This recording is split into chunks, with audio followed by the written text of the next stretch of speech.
see you guys in the dark.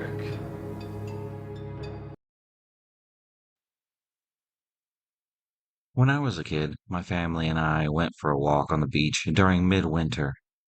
Halfway through the walk, it started blizzarding fierce, and we decided to head back to the car.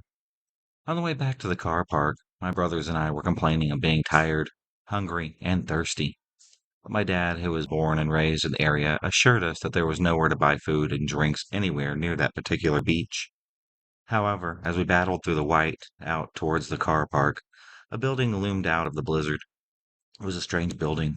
It was an annex of a 60s or 70s modern comprehensive school, and it was squeezed in between four hedgerows atop the spine of a long, flat sand dune, as though it were there first, and the ancient and haggard hedges had somehow grown up around it. Outside was a sandwich board advertising hot drinks and snacks, so we all had bundled in. The place was packed. There must have been 4 or 5 dozen tables, and every single one was having their petitioners eating tea, toast, tea cakes, soups, things like that. Then we arrived there, no other cars in the park, and the nearest bus stop was in the village at the end of the tracks, a good few miles away, so goodness knows where all those people had come from. The room itself was very strange. The tables and chairs were all mismatched and arranged around glass display cases on podiums filled with moldering taxidermy species of local wildlife, except for many of the examples were either creatures who lived nowhere near the sea or animals that weren't native or very rare to the area at all. At the center of the room was a squared off spiral staircase leading to the upstairs, which, despite having no curtains visible from the outside and being in the middle of the day in a bright white snowstorm, was pitch dark. I mean, so black you couldn't even see the top of the staircase. We sat down, and my dad went off to go get us some food. The oddest thing is that even at that age, I remember looking at the prices on the wall and being very confused because they were all in old money, with prices like sixpence, shillings, things like that. It was an open pass kitchen, and all the equipment behind it looked very old and retro. So did the clothes on the very plump, happy women working behind the counter. When my dad had come back with the food, he couldn't stop talking about how amazingly cheap it was, and how the women who served him spoke to him using ultra specific regional dialect terms he had thought completely died out decades ago. He said it was like being a schoolboy at the truck stop once again. We ate our very, very generous and delicious tea cakes and hot chocolate, got back into our coats, hats, scarves, and gloves, walked back out into the still raging blizzard. The whole time we were there, not a single other person had entered or left despite many tables clearing and having finished eating before we even arrived. We battled back to the car, and with much difficulty maneuvered it back into the track to the main road and headed home. In the years to come, we visited that beach again many, many times over. The building was not there. Not only was it not there, there was no signs that it had ever been there. No rubble, no ruins, footprints, no foundation, not even the ancient looking hedges that it had squeezed itself inside of, due to the beach being on a long promontory jutting out into a major shipping channel. The area had been mapped for centuries. Using my student historical archive access, I studied the maps of the area in roughly every decade back to the early 19th century, and according to them, there was never ever a building on that site. Now it's easy to think that I have grown older and have become confused as which beach that we had visited. But my dad, who was born and raised there, knew exactly which beach we were on, and the beach itself is very, very distinctive. A very long, thin teardrop spit of sand extending across a river. I know it must have been that beach because I remember seeing the red warning beacons at the top of the suspension bridge through the blizzard. The place doesn't exist and had never existed. I ate tea cakes and drank hot chocolate with my family in a place that simply never was.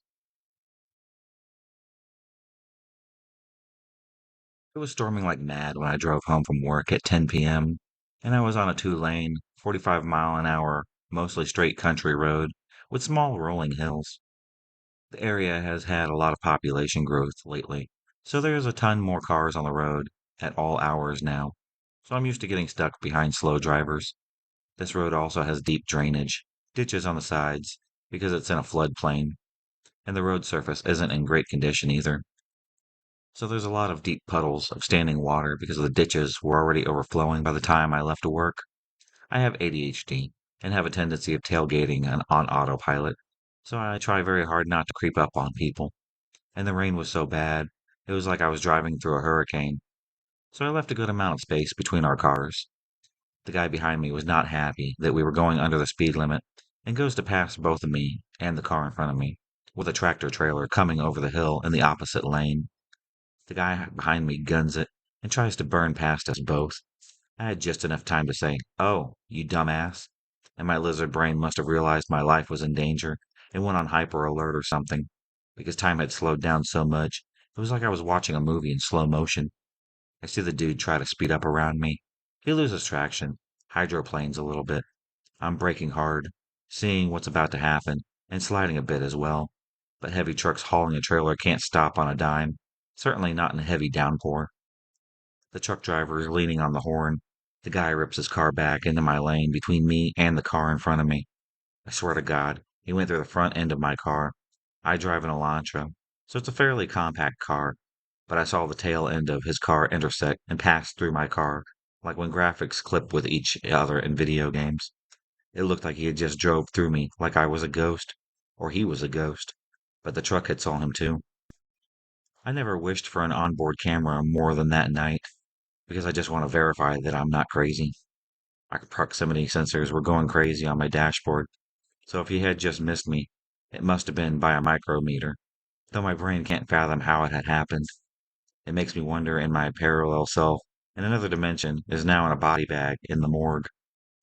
I'm still baffled as to why I'm not in traction in the hospital right now, because some impatient jackass needed to win the Indy 500 on a flooded back road in the monsoon.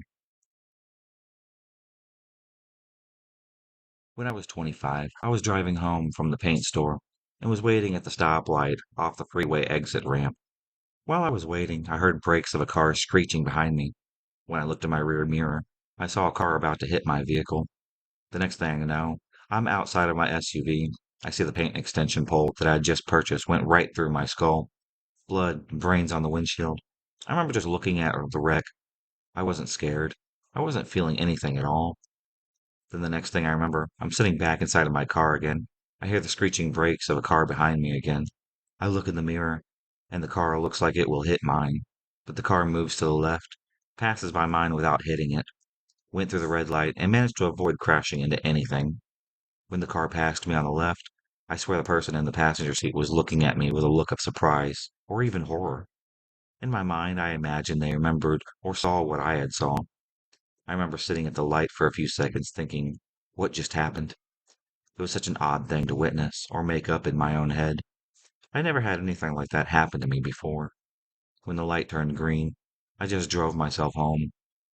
It just so happened that outing was the very first time I had ever left my baby. I just wanted to get home to her safely. There's a part of me that believed that my body may have had a different soul, and my soul is a walk-in.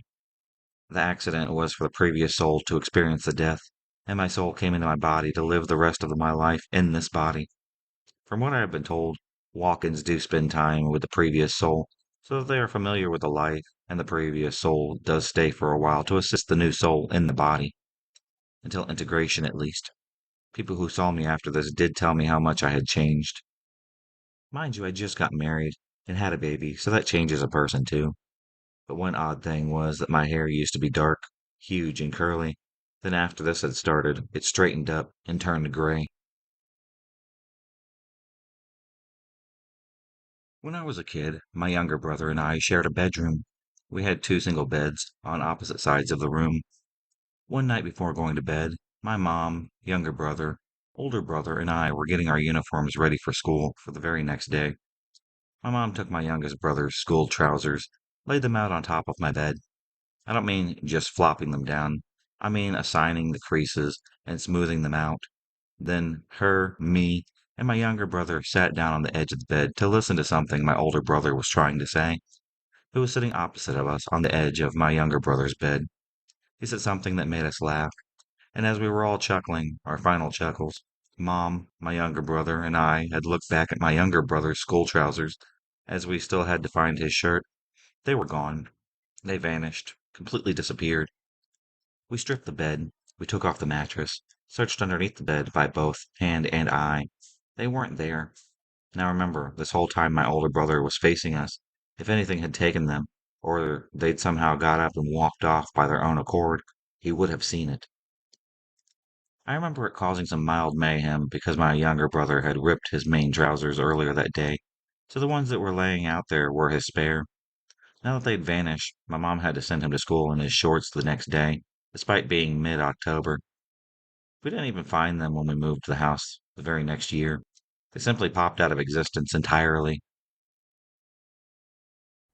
If you enjoyed this video, please subscribe, like, and hit the bell for notifications on future videos and become a stalker of the night. And I'll see you next time.